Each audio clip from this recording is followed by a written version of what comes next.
Welcome to the Thinking Practitioner podcast, a podcast where we dig into the fascinating issues, conditions, and quandaries in the massage and manual therapy world today. I'm Whitney Lowe. And I'm Til Luchau. Welcome to the Thinking Practitioner. And welcome to the Thinking Practitioner podcast, which is supported by ABMP, the Associated Bodywork and Massage Professionals. ABMP membership gives professional practitioners like you a package including individual liability insurance, free continuing education, and quick reference apps, online scheduling, and payments with Pocket Suite, and much more. ABMP CE courses, podcast, and Massage and Bodywork magazine always feature expert voices and new perspectives in the profession, including articles with myself, Til Luchau, and you, Whitney Lowe. Thinking Practitioner listeners can save on joining ABMP at abmp.com/thinking. Hey, Whitney, how you doing? And what are we talking about today? Good day, sir. We're recording this just before the U.S. Thanksgiving holiday, so it's getting to be the holiday season for everybody around the world, and it's also getting. I was thinking the other day, we're getting close to our anniversary date of launching the podcast, which I think we launched in December of 2019. I think, is that right? Yeah, I'll take your word for it. That's true, though. I do remember it's this time of year. Yeah, it was this time of year, and I seem to remember it being right alongside COVID, if I remember correctly. So it was like 2020, I think we were getting going. So I think that's about right. But could it be 5 years? Yeah, my goodness, it's been a while. So anyway, this time of year always brings around some reflection, I think, for us. And so we're going to have a little bit of a reflection episode today for you and I, both talking about some important things that I think for each of us and for our listeners too, that help let you reflect on and sort of look at how this work that we do shapes our lives. And we were going to sort of couch that in an overall big theme of how did massage or manual therapy change your life? So we got a lot of sort of specific ways that we want to try to look at that, but just starting off, we covered this a little bit in our very first two episodes when we talked about our backgrounds, but I can't remember exactly how much we touched on it. No, me neither. That's like you said, maybe that's been 4 or 5 years. And I remember you interviewed me, I interviewed you on our backstory. So it's nice that you're bringing that back around. Yeah. And let me just put a plug in here.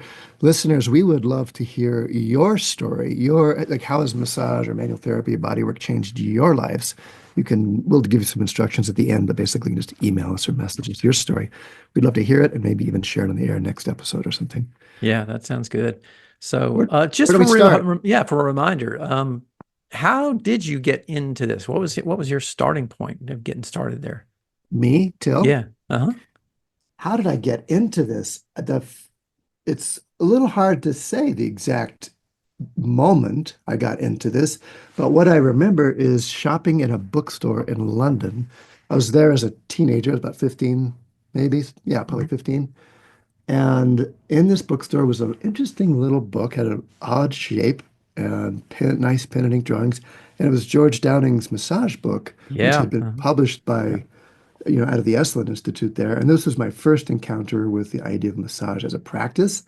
And what really struck me about this book was that he emphasized in today's terms, how holistic the practice of massage was. It wasn't a professional book per se, but he's talking, if you want to be really good at this, you might, what did he say? You might work on some movement discipline like Tai Chi, or you might actually make some bread so you get a feel for things in your hands, or do ceramics. And that's really it captured my imagination in a way that I think laid the groundwork for my later, more professional diving into. Yeah.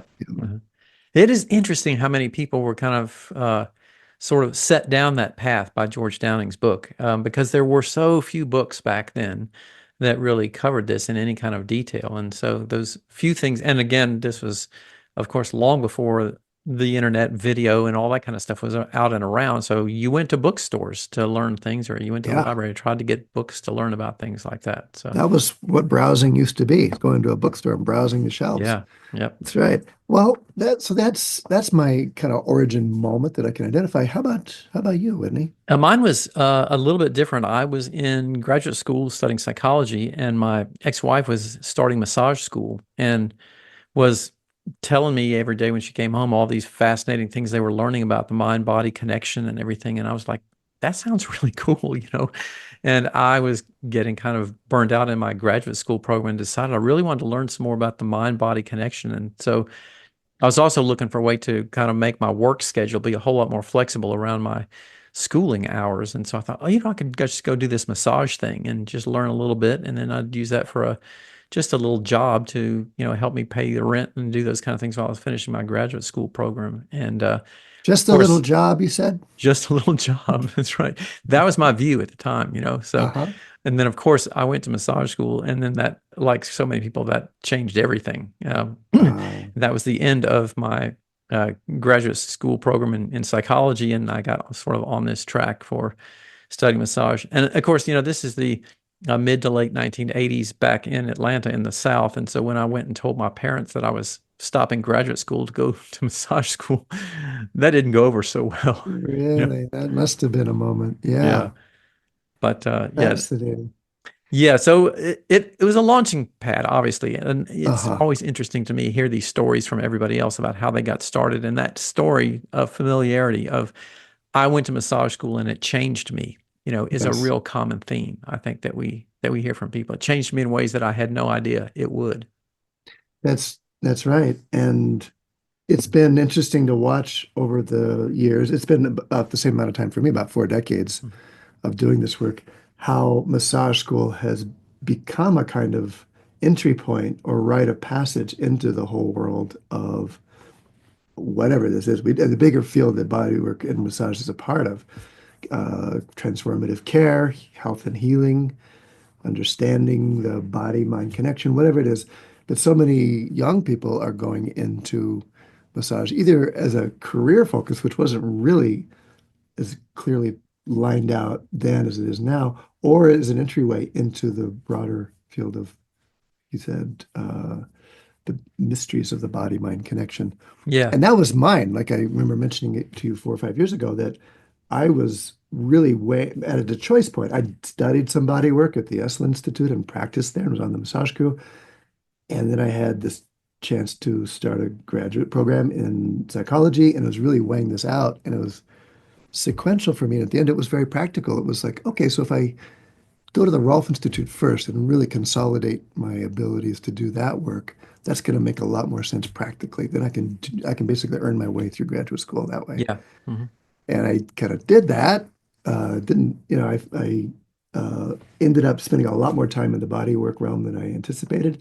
Loved it a lot, and had a psychotherapy practice. Did other things as well, but this has always been there and emerged as in the kind of the calling level, like as a personal calling or a professional calling.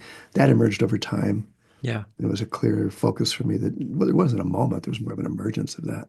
Would you say that your current approach to what you do and what you're focusing on is still relatively closely in line with what you thought this was when you got started, or did that change significantly for you? What I thought this was when I got Yeah. started. Boy, let me see if I can remember because what did I think it was when it started? It was a holistic practice. I mean, that word is so old and overused that I am almost hesitant to use it, but it really was the vision in George Downing's book, which he was really reflecting what was happening at Esalen, where I ended up going and living and studying and working, Mm. really was that it comes from who we are, even more than what we do. Yeah. And so we were the project, not just the learning involved, but the becoming and the embodying Hmm. and the being and the experiencing. Yeah. And then we're catalyzing experiences for our clients more than delivering a protocol, procedure, or technique. Sure. Yeah. And that, again, that's got its roots in probably the psychological influences or the spiritual influences or something, as well as the tangible somatic work that was being done there. So, in that sense, no, it's still a transformative practice Hmm. for me. And those are the most interesting people I work with, the ones that see it the same way, the ones that are interested in hands-on body work as a means to uh, engage with people on multiple levels and work with things that are mysterious and important and deep. And I think of Ida Rolf's often quoted statement that, uh, you know, the body is not all there is, but that's what she could get her hands on. Uh-huh. That's Yeah. where she focused. Yeah. And it's it's something about the way that we're working with much more than just what we touch that I was interested in, and it's still part of the interest there. Now we can start a list. I bet you got one too of how many things are different in my the way I think about it now than when I Right. started. Yeah. But how would you address that? What's been your change? Well, for me, I think it is a quite a substantial change because I don't think I took it real seriously at the outset. You know, like I said, I thought it was just going to be a sort of thing that I would do that would be just, some things working on sort of relaxation massage and just a job, that was going to be convenient and kind of fun, convenient and sort of fun thing, but not really serious.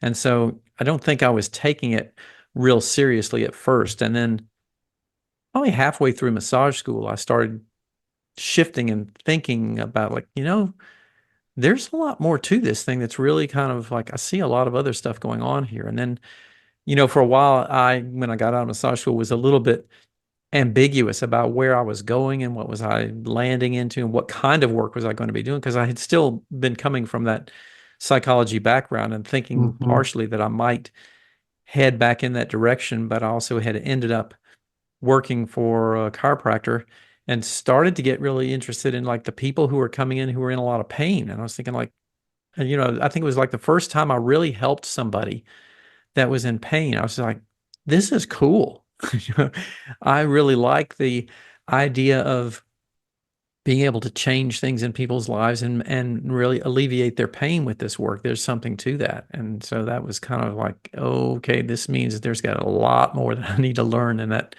I think that kind of set me off in a very different direction. There is something satisfying about being actually able to help people. And it sounds like me, you saw that as a technical challenge as much as anything else. Yeah. I worked my way in college as an auto mechanic, and that was my first job at the Esalen Institute. So I had an interest in technical stuff. Hmm. And that was the interface. It was the interface between the actual stuff and the things and the ways we can strategize and use logic to accomplish things. And then the end result of actually having an impact on some way somebody feels and lives and moves, Yeah. etc. Yeah. So how is it like, would you say, we've sort of touched on that a little bit, but, changing your sort of worldview and personal growth process, has there been like significant stepping stones or what have been really the biggest impacts there? Yeah, since I said something about transformation, I should talk about that for myself. I mean, there's a list, and it's almost like because of how much of my life it's been, it's really hard to tease that out. I mean, I got into Yeah. this so early, my early 20s, that I spent, 40 years or so doing it, that it's hard to even know what was related to body work and what was just part of me growing up and Hmm. growing into the person I am.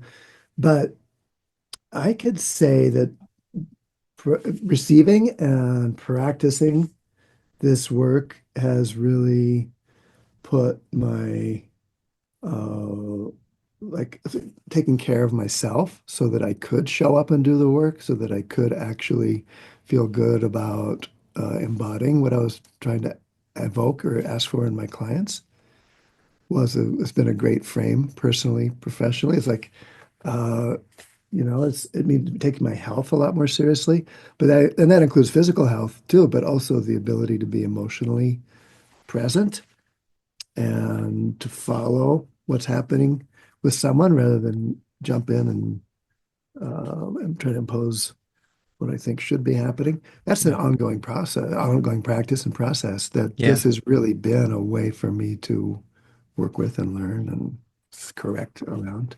Yeah. Yeah. There's there's more. Let me think about it. How about you? Do you have an answer? Yeah, I would I would say that there's been a lot of things in here that were and I've struggled to try to figure out like how does one make some of this stuff work into a curriculum for training massage and bodywork practitioners Oh, right. because these are That's that. so many valuable skills. But Yes. I live right now very prominently, and I think, it's kind of like the orientation of my work is much more in sort of the scientific medical realm of things and Yeah. evidence-based practice and all that kind of stuff. Yeah. But I also never forget my roots, and a lot of folks don't really know that about, my background. When I was studying psychology, I was into all kinds of stuff of the transpersonal psychology and the, spiritual practices, meditation and Tai Chi and all, energy stuff and all that kind of thing. And those studies and things were an important part, I think, of helping me become grounded as a clinician and as a practitioner, and developing compassion for individuals and things like that are crucial parts of being a really good clinical practitioner. And they're just like, they don't get emphasized as much, those skills. But I do think that they are critical in becoming really, really skilled in working with people. Mm-hmm. I'm thinking too about how underrated or underappreciated our basic request of our clients. It varies according to the way you think about it and your modality, Yeah. but we're asking a lot of clients.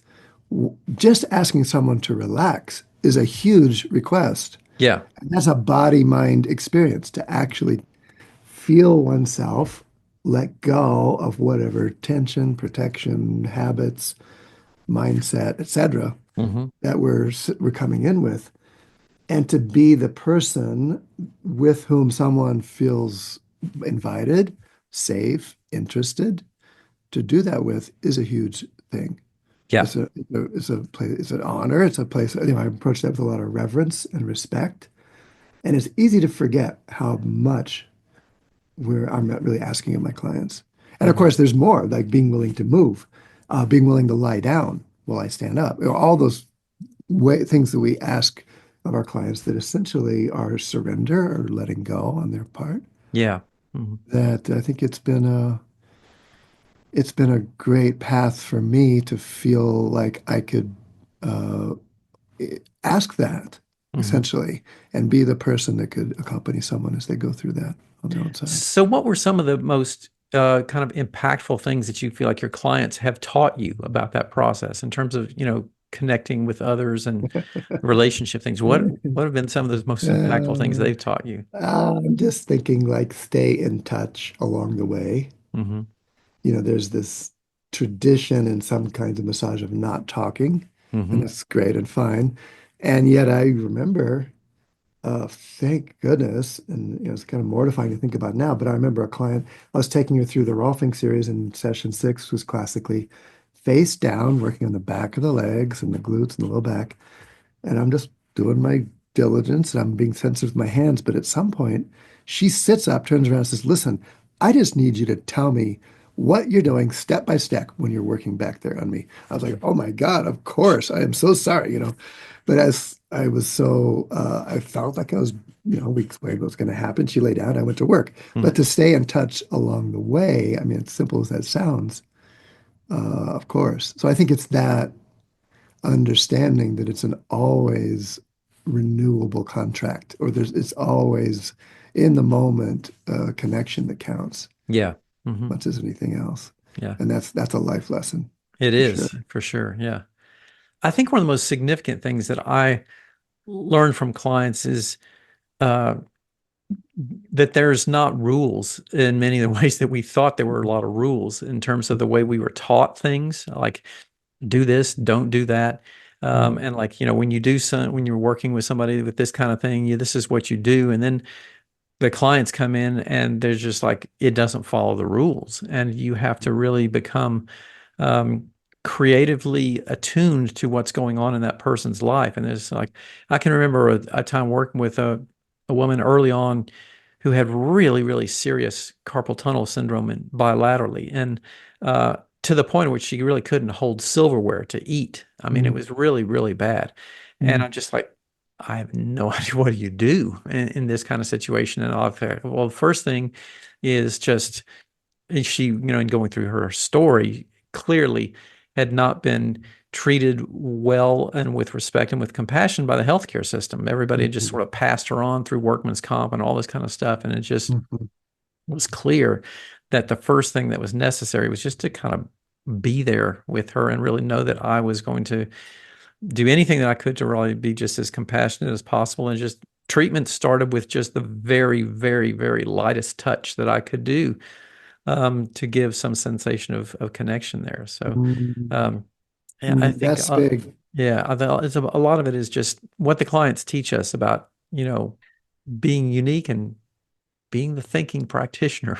That's Yeah, what well, yeah, yes, and touching practitioner, feeling practitioner, all those things, because yeah, I was just thinking about those kind of examples too, where I mean, we could do a whole episode on things our clients taught us, but mm, how many times it was a revelation to me that the connection was enough.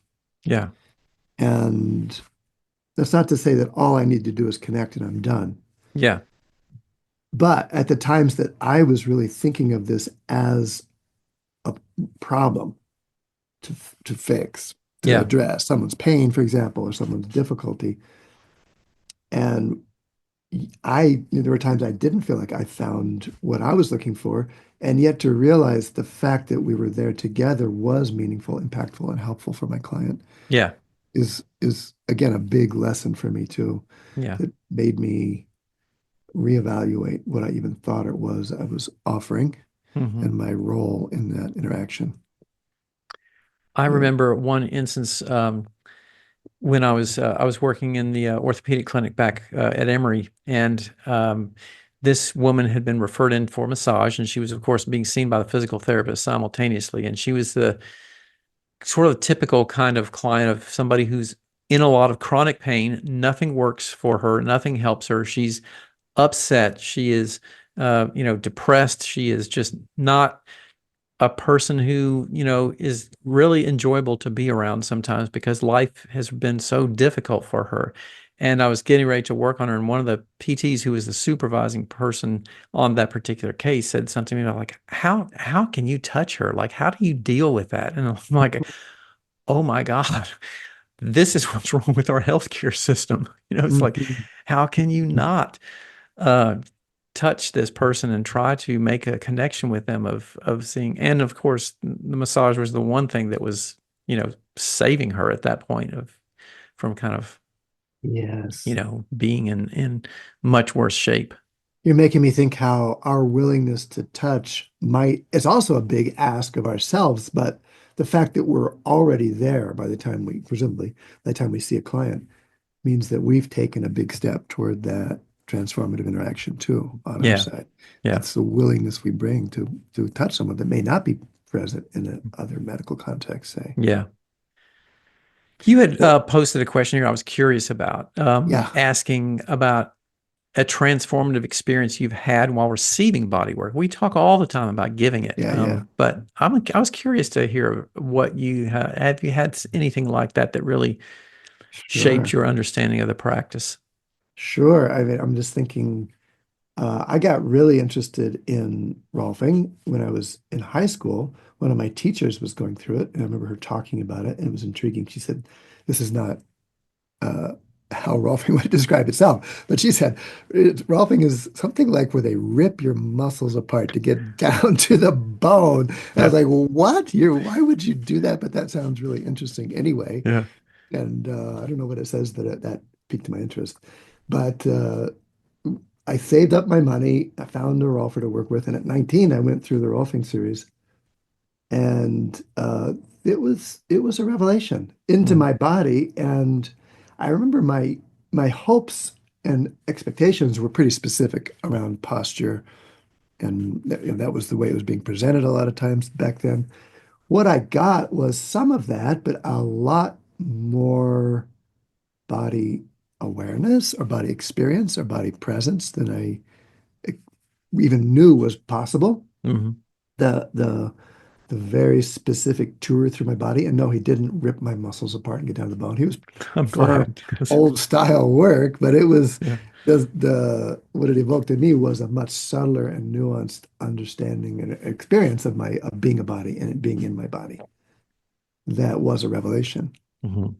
It really was. I go, oh, this is what it's about. It's about feeling my body and being there and staying present with that.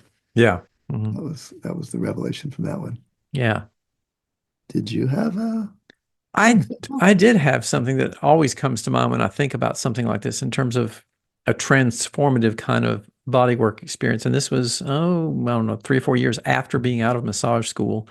Yeah. And I got introduced to this woman who was doing a lot of energy work, which was something I wasn't really into at that point, but somebody Mhm. had encouraged me to go have a session doing something with her. And she had done, moderately long, typical kind of hour-long session. We were doing something like that. And we were probably 30, 40 minutes into it or something like that. And she had me supine on the treatment table. And she, had just encouraged me to try to relax as much as possible. And she said, I want to try to do some mobility things with you. And she had my feet flat on the massage table, but my, hips kind of flexed. So like knees bent up. And she just told me to relax there. And I started feeling something really weird. It's like I was swaying from side to side, and then it got bigger and bigger. And so, like, I felt my legs swaying from side to side. I felt like she's doing some kind of like really rocking movement thing. And like I opened my eyes, and they were just sitting there, and she was just waving her hands back and forth across my legs. And it's like, that is weird. That is really strange. But I absolutely felt that sense of movement happening in there from Yes. energetic work that was going on. So like it, really made me start thinking like I do not know how to explain what this just was, but I will not deny that I felt something really interesting there.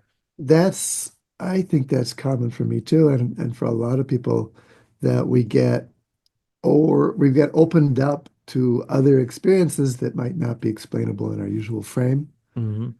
And that exists right alongside being really valuing critical thinking Yeah. and evidence, etc. But at the same time, there's a lot that's possible that isn't necessarily easily explainable or understandable. Yeah.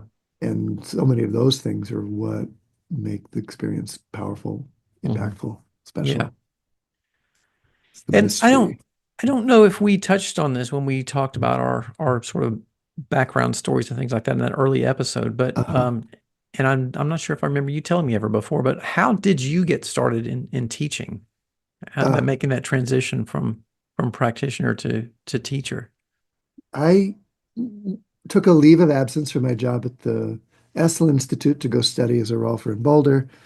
Went back. I was going back and forth to keep my job some, and there's intervals in the training. And I remember on one of my trips back, the practitioners at Essel were like, "Oh, okay, so what are you learning at the Rolf Institute?" And we were very clear that we weren't supposed to teach what we were learning at the Rolf Institute, but they, I said, I can give you an anatomy catch up of what I'm learning from anatomy. And I remember we just sat in a circle in the yurt there at Esalen, and I took them through like foot anatomy, what I'd learned about foot anatomy. And then they were like, whoa, this is so cool. This is Mhm. great. Just to have like the map of the structure and the stuff in there. They were Yeah. doing very skilled and intuitive work, but to go through the step-by-step technical aspects and the possibilities that opened up was exciting for all of us. Yeah. And then the other part of that is both of my parents were teachers. I think I All remember you telling me that. four, Yeah. yeah, all Mhm. four of my grandparents were teachers. I have aunts and uncles on both sides. I have siblings on both sides that are Uh, teachers. So yeah, there's just some teacher gene going on here for sure. Yeah. that's where that really drew me. And then I started getting invitations and started looking for them. And that eventually became one of the big focuses of what I did. Yeah. Yeah. And you, how did you make that I transformation? was one of those many people who have had that the experience from years of being on staff at a massage school doing some sort of assistant teaching, and the curriculum director said, "Okay, you're going to be a teacher now." And I said, "I am not ready to do this." And they said, "Oh, yes, you are." And you basically just got thrown in the classroom. And in hindsight, of course, I feel like that is a terrible method of teacher training preparation, and it is, Really? The yes. throw them in thing? You don't, that's No, not the way to not do it? into that at all. Very unsatisfactory for the students because we have, teachers not knowing really what they're doing in a lot of those Yeah. situations. So, but I sort of also recognized at this point, I they had put me in there with, teaching. Like nobody wants to teach in the night program. So that's where all the, people who don't want to do stuff in the daytime get thrown into the night program. And this is like, you're working with adult learners a lot who are Yeah. working all day long and they're coming to school at night and They're they're tired. burned out. They're tired. They're just Yes. not into this. And, I was about 20, what was I, like 27, 28 at that time or something like that, I Uh-huh. think. And I've always looked really young and I looked like I was 17, at that time. Like I really looked young. And I thought, I am never going to get any respect from these people if I don't really know what I'm talking about. And so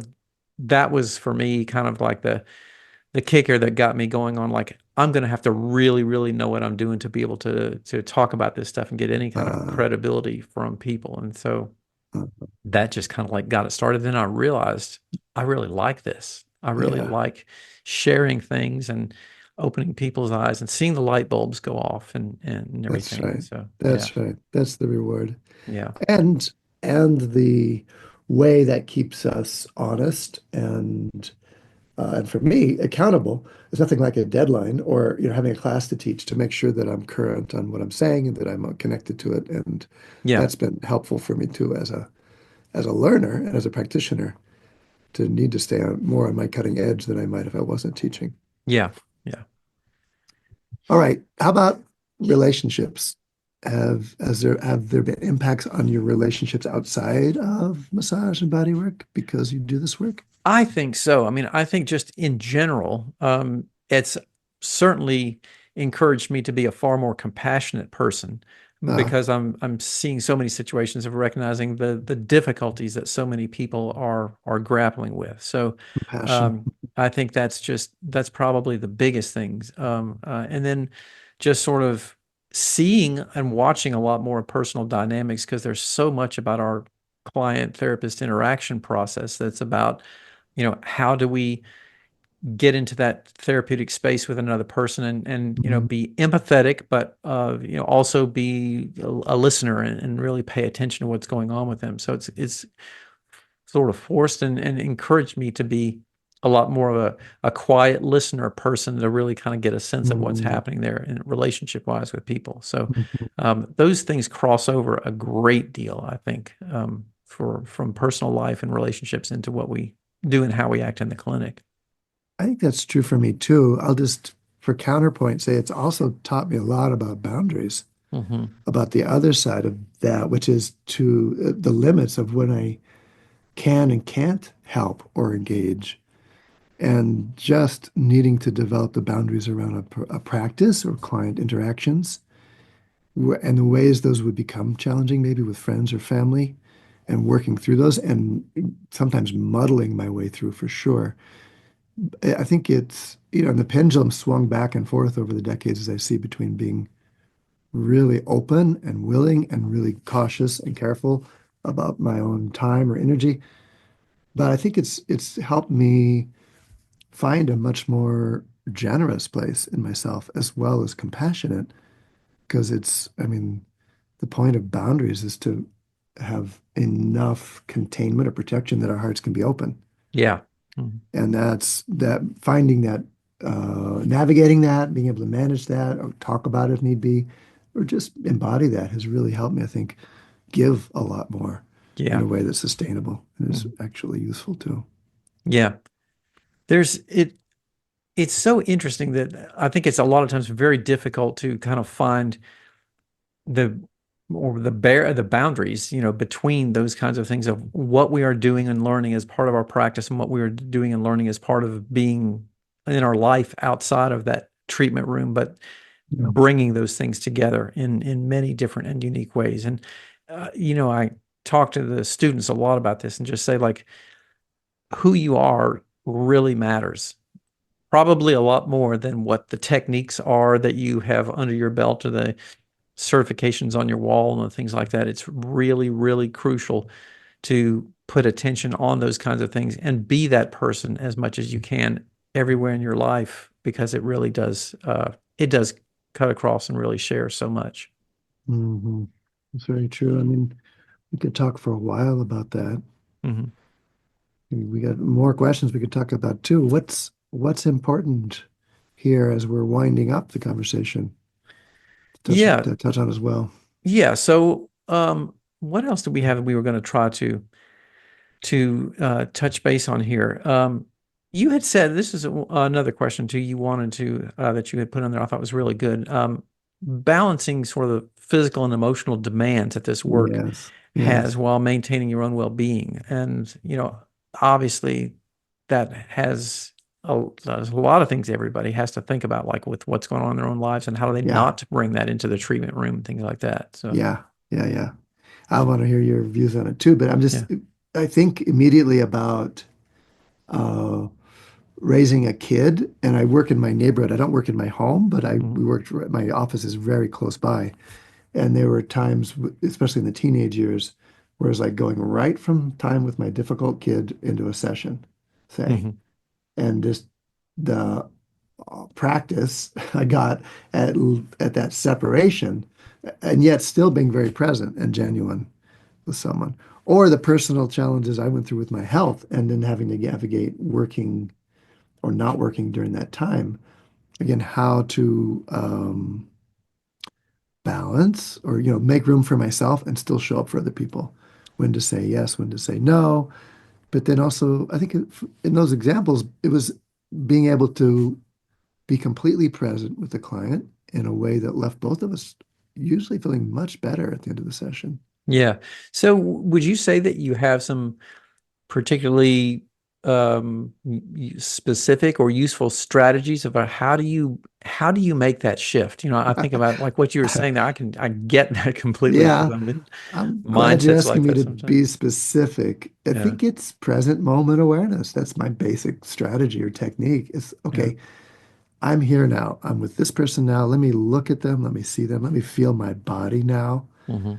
And if I'm remembering that, what just happened with my kid, I'm going to bring my awareness back to this moment and just rest into what this person's telling me. Yeah. If I had to pick one thing I do, it's present moment awareness of both where I am and how I feel in my own body. Hmm. Yeah. I mean, that's maybe sounds really simple, but that's not easy, and that's been the big one. Yeah.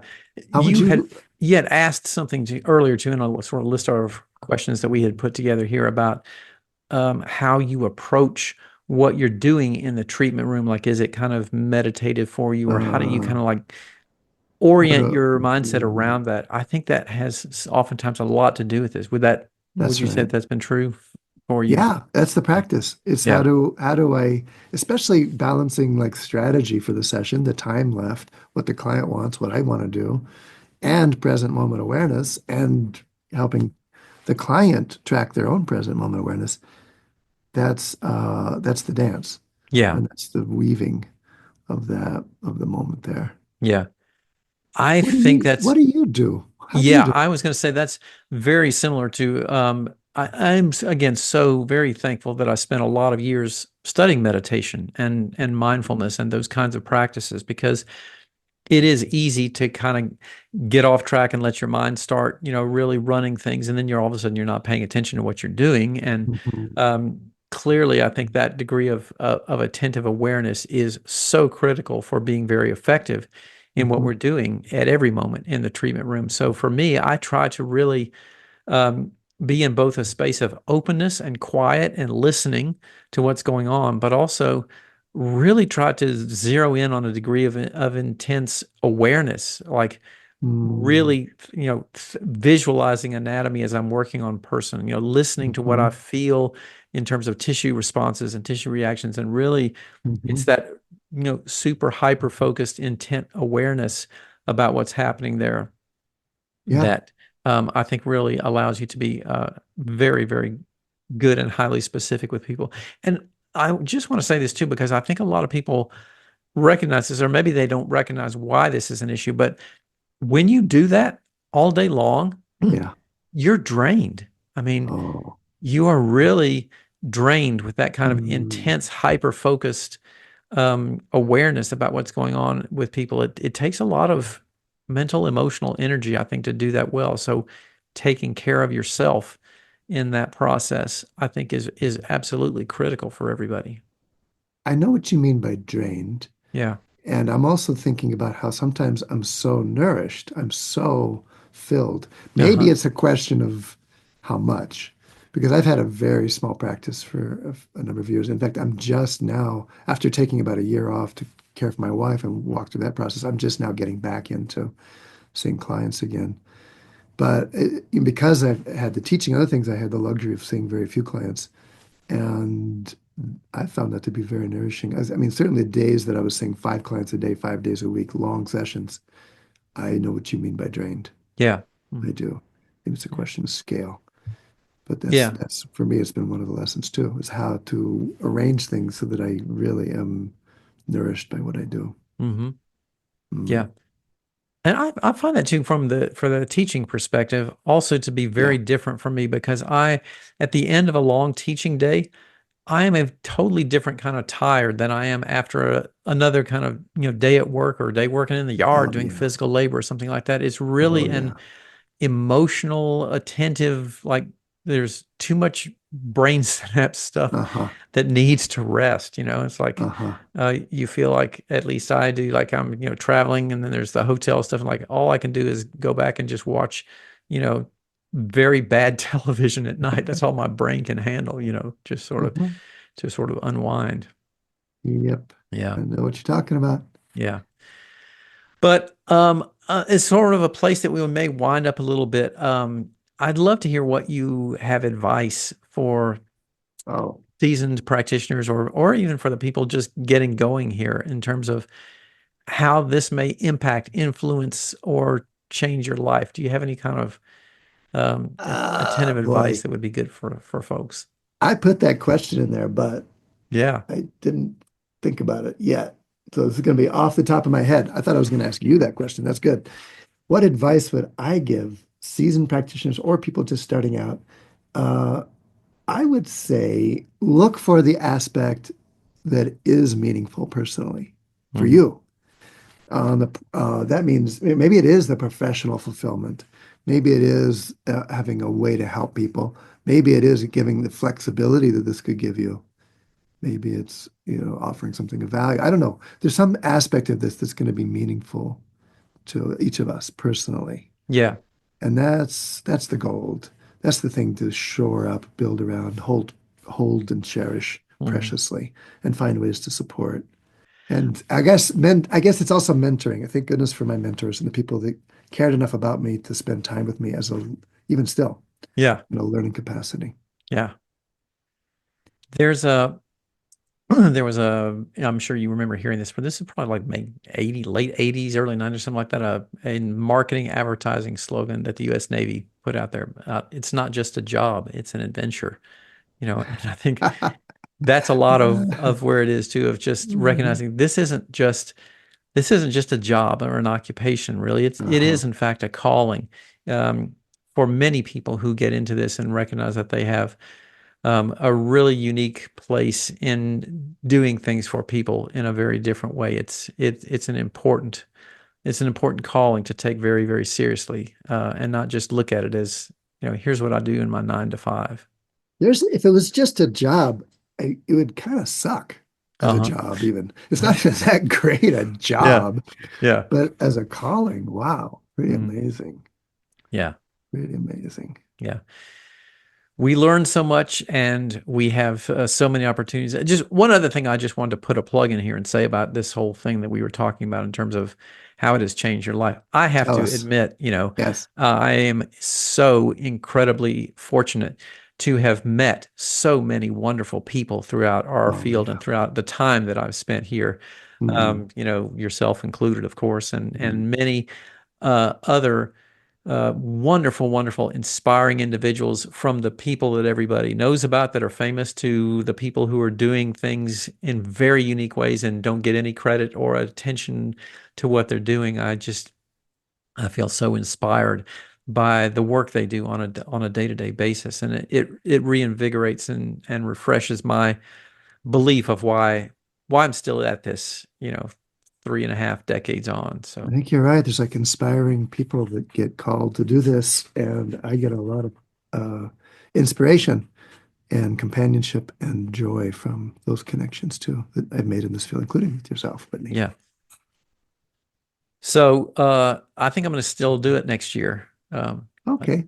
Come up to that All right. evaluation. I'm You're like, in. am I going Me to stick too. with it? Am I going to keep doing this? Yeah, I think I'll keep doing it at least one more year. Yeah. Yeah, yeah. So, all right. Well, that was an interesting discovery process down that road.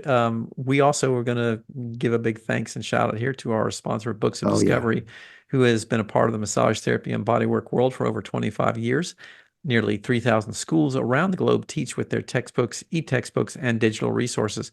Books of Discovery likes to say learning adventures start here, and they find that same spirit here on the Thinking Practitioner podcast and are proud to support our work, knowing that we share the mission to bring the massage and bodywork community thought-provoking and enlivening content that advances our profession. And we got to get them on the podcast. We did get some of those good people here to tell Yeah. their stories somewhere too. But while I'm thinking about it, thank you, Books of Discovery, for that nice Christmas package you sent me of some nice snacks and a nice card. I'm going to Yeah. send you a thank you card back.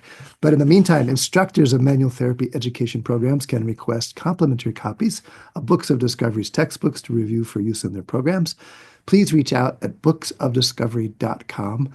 Listeners can explore their collection of learning resources for anatomy, pathology, kinesiology, physiology, ethics, and business mastery at booksofdiscovery.com, where thinking practitioner listeners like you save 15% by entering thinking at checkout. And of course, we would like to say a thank you to all of our listeners for hanging out with us here today and to our sponsors. You can stop by our sites for video, show notes, transcripts, and any extras. You can find references to that over on my site at academyofclinicalmassage.com. And Til, where can they find that for you? Advanced-trainings.com. And hey, we do want to hear your story. How has massage or bodywork or manual therapy changed your life? Send us a message or record a short voice memo on your phone and email it to us at info@thethinkingpractitioner.com or look for us on social media. I am at Til Luchau. Whitney, where can people find you? And find me also under my name, Whitney Lowe, on social as well. You can rate us on Apple Podcasts, as it does help other people find the show. And you can hear us wherever you happen to listen to your podcast. So please do share the word, tell a friend, and we'll look forward to seeing you in the next episode. I'll look forward to that. Thanks, Whitney. All right. Thank you.